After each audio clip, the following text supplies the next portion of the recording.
The trajectory of Bluetooth, from early commercial disaster to global ubiquity, shows us how competing technology standards actually behave in the real world. They usually coexist rather than destroy one another.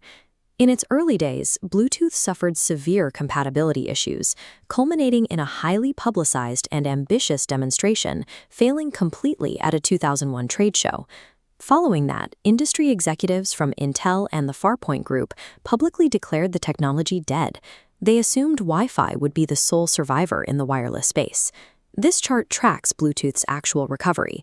Sales reached 320 million units in 2005, and current projections put that figure at 520 million units this year, volume that actually outstrips sales of Wi-Fi chips. Here, we see the precise distribution of those chips. Today, 60% go into mobile handsets, 15% into wireless headsets, and the remaining 25% power peripherals like keyboards, mice, and laptops. The takeaway here is that early technological friction and negative industry sentiment are entirely unreliable predictors of long-term market failure. 3 specific factors drove this resurgence.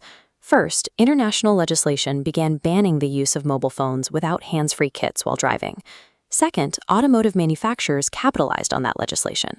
Brands led by Audi began actively integrating Bluetooth-capable microphones and speakers directly into their vehicles. Look at this line graph tracking chip manufacturing. In 2001, adding a Bluetooth chip cost roughly $20. Today, that cost has dropped to around $2. This price drop allowed telecommunications operators to bundle cheap headsets as sign-up incentives, opening up a highly profitable secondary accessory market. Rapid hardware commoditization is the exact mechanism that allows manufacturers to drastically increase profit margins on those secondary accessories.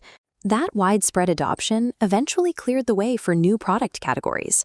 Both Sony's PlayStation 3 and Nintendo's Wii adopted Bluetooth for their next-generation wireless controllers. For console makers, the financial logic is simple.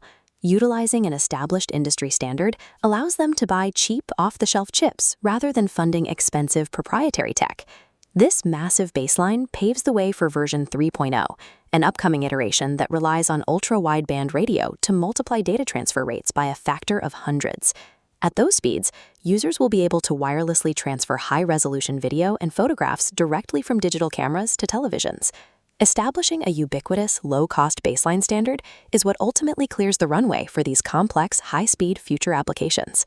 Ultimately, Wi-Fi and Bluetooth ended up serving distinct hardware needs. They are complementary technologies, entirely disproving the assumption that standard wars must be winner-take-all contests.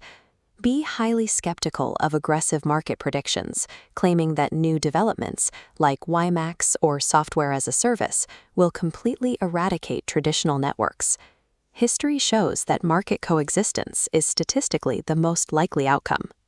This video is brought to you by the IELTS FOCUS Zalo 0847705973.